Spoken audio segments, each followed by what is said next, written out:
जो शिक्षा या ज्ञान देता था वो क्या कहलाता था? ब्राह्मण। सुरक्षा में लगा रहता था क्षत्रिय। जो व्यापार करता था वैश्य।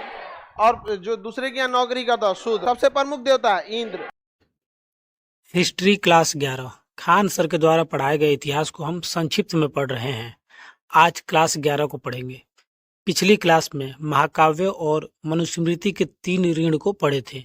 वेद, उपवेद, पुराण, उपनिषद, आश्रम पढ़ चुके हैं। अब आगे वैदिक काल 2 भागों में बंटता है। पहला ऋग्वैदिक काल, इस 1500 से 1000 ईसा पूर्व तक था। इस समय की व्यवस्था ग्रामीण थी। इस समय सबसे प्रमुख गाय और कृषि था। इस समय गाय को अधन्या कहा गया है और गाय की हत्या पर मृत्यु दंड की सजा थी। इस समय राजा का मुख्य काम गयोष्ठी था, यानी गाय की रक्षा या खोज करना।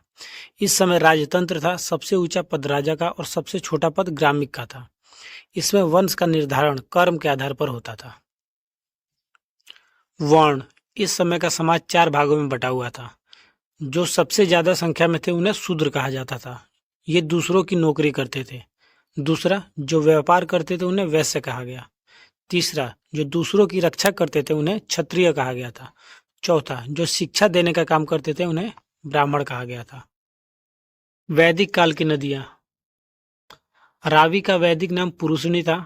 सतलज का शतुद्री, झेलम का वितस्तता, व्यास का विपाशा, गंडक का सदानीरा, सिंधु का सिंध और चिनाव का अस्किनी। गोमती का वैदिक नाम था गोमल। देवता, वैदिक काल में सबसे प्रमुख देवता इंद्र और अग्नि थे। इंद्र की चर्चा 250 बार है। इन्हें पुरंदर कहा गया था, जिसका मतलब किला होता है, और इनको युद्ध के लिए ज्यादा याद किया जाता था। अग्नि की चर्चा 200 बार है।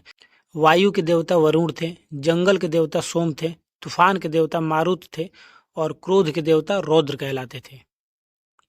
वैदिक काल में 3 प्रकार के सम्मेलन हुआ करते थे। पहला सभा, यह सामान्य लोगों का संगठन था। दूसरा समिति, यह ऊंचे लोगों का संगठन था। तीसरा विद्वत, इसमें निम्न और ऊंचे तथा महिला और पुरुष दोनों रहते थे। सभा और समिति को प्रजापति की 2 बहनें कहा गया। इसमें महिला भाग नहीं लेती थी। अथर्ववेद में सभा और समिति की चर्चा है। सर्वाधिक चर्चा विद्वत की है। इसकी चर्चा 122 बार है। सभा और समिति की चर्चा 8-8 बार है। वैदिक काल पितृ सत्तात्मक था, वहीं सिंधु सभ्यता मात्र सत्तात्मक था।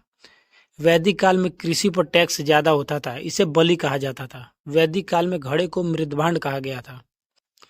इसमें लाल, काले, धूसर और मिश्रित मृदभांड थे। यज्ञ, वैदिक काल में 3 प्रकार के यज्ञ होते थे।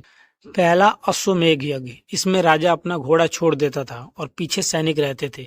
घोड़ा जिस भी राज्य से गुजरेगा वह राज्य उस राजा का हो जाएगा, और जो घोड़े को रोकेगा उसे युद्ध करना पड़ता था अपने राज्य को बचाने के लिए। दूसरा वाजपेयी यज्ञ, अश्वमेघ यज्ञ के पहले वाजपेयी यज्ञ कराया जाता था। इसमें शक्ति प्रदर्शन होता था। और तीसरा राजसेय यज्ञ, इसमें शपथ ग्रहण होता था। आज के क्लास में इतना ही। अब आगे क्लास कल देखेंगे।